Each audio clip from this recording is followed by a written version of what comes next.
This is the way police work should be done. Talk to people, stop, be out here, you can smell, hear, touch, you know, everything is just so much more what it should be on a bicycle.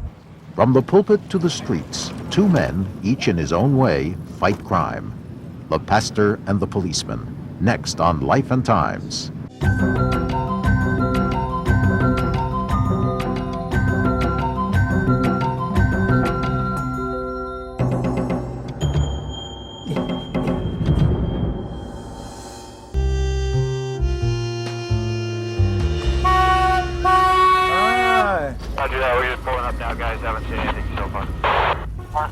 I never had given any thought to being a police officer. Matter of fact, I really disliked police officers. I grew up in a part of town that they call the Jungle, okay, and which is in Southwest Division. And if you were with, if there were 3 or 4 guys together, the police would come by and they'd always jack you up. And then I had one really bad experience where the guy says, "You have any ID?"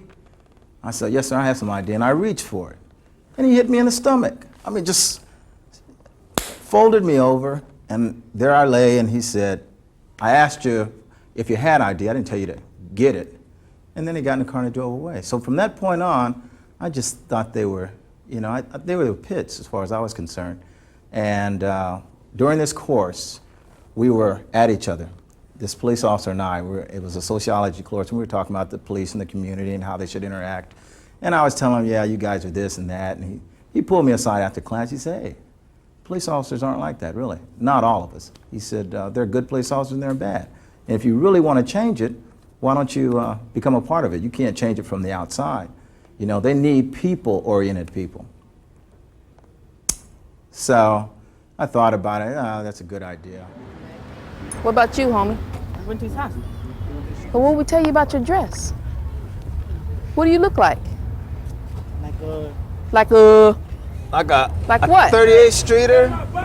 Huh? I told you, you cannot ride my streets looking like a gangster. Didn't I tell you that? I don't know you, miss. You don't know me? Okay. Let me guess. You live on 43rd Street? No? Where do you live? Down 45th. Oh, Scrappy know me, huh? Guess what I saw? I grew up here, I kind of understand the community, and I figured I'd stay in the community, and I have. The last 13 and a half years, I've stayed on the south end of town and worked all the south end divisions, southeast, southwest, 77th, Harbor, Newton, you know, and I just felt like these are the places that where I grew up, these are the places that I ran the streets as a kid. I understand the people, this is where I can do the most good, and I love it. I mean, I just can't think of anything else. They shoot all night. Shoot all night long. Yeah, you know? yeah. I know what you're saying. All night, man. I mean, you know, Yeah, a bunch of stuff went on yesterday. Don't anybody sleep at night no more? You think not, wouldn't you? You see, but you get all that dope, you see. That dope, people walking like the living dead all night long. 409, do you have any? They're hanging out because they're going back. They've had 18, 19 shootings in the last 3 days. That's right. You can just boom, boom, boom. You shoot, yeah. For no reason at all. Yeah. I see them walking northbound Long Beach Avenue on the west side of the street toward 41st, writing on the walls. Code 2, incident 4424. When you run, you make me think maybe you've done something illegal. You know what I'm saying? If you have nothing, if you have done nothing, then you don't have to worry about running, right? Okay. I mean, if you were in my shoes, you'd think the same thing, wouldn't you? That's right, see? And that leads me to believe that maybe you were into some illegal activity earlier tonight, and you thought maybe we knew who you were, so you figured you'd try to run away, but you know you can't outrun these bikes, don't you? I mean, if you didn't know it before, you know it now, right? I mean, that was just a waste of energy, wasn't it? Okay. So from now on, we want to do 2 things. 1, we don't want to run from the police, do we? No, and 2, we don't want to ride on walls anymore, do we? You know, this is like living a dream. You know, it really is. It's hard to describe. You know, this is what police work is all about. You know, once you've been in the patrol car, and you see how isolated you are and ostracized you are. And once you're out on a bike, I can't see anyone wanting to ever go back to a car. You know, this is the way police work should be done. Talk to people, stop, be out here. You can smell, hear, touch. You know, everything is just so much more what it should be on a bicycle. What's happening over there? Well, my stepdaughter, she's selling drugs.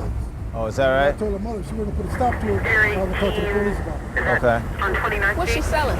Rock? We always practice tactics. That's one of his main concerns, is to have our safety first. And secondly, he's basically taught us how to deal with people, you know, how to interact with people. When we go up to talk to people, a lot of times you don't have to have that aggressive stance. Sometimes. So what are these little bags here? You ever seen little bags like that? Every time I see bags like that, that means there's dope. If I ever catch Cirilla selling dope out of here, you're gonna go to jail.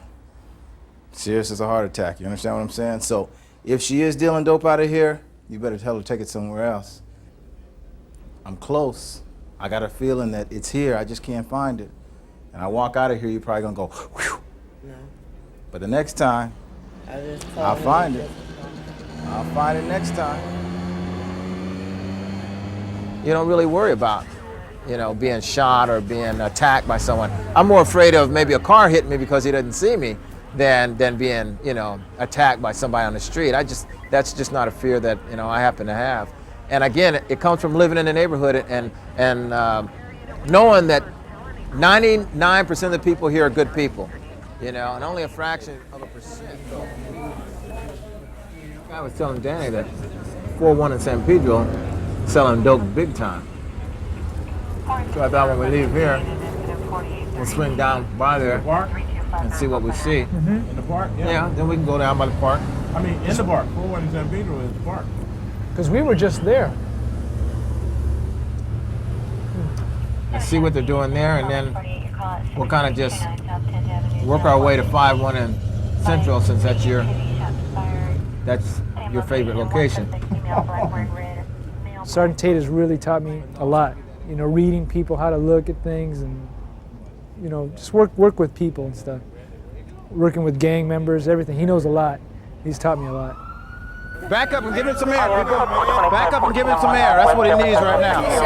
He'll be all right. What's your address? 5485. What's your address? 5609. What's your address? Ma'am, Don't you want your mother to know about this thing? I'll go tell her my motherfucker. Okay, well, he might be gone when you're gone. Don't you want us to be able to contact somebody? Danny, do me a favor here. Yes, sir. These first two houses here, just find out if anybody heard the shots or if they saw any car leaving from here. Yes, sir. Okay, I need one of you guys to go to the hospital with the victim. Okay. And see if you can find out anything. See if you can get a dying declaration, because it doesn't look like he's going to make it.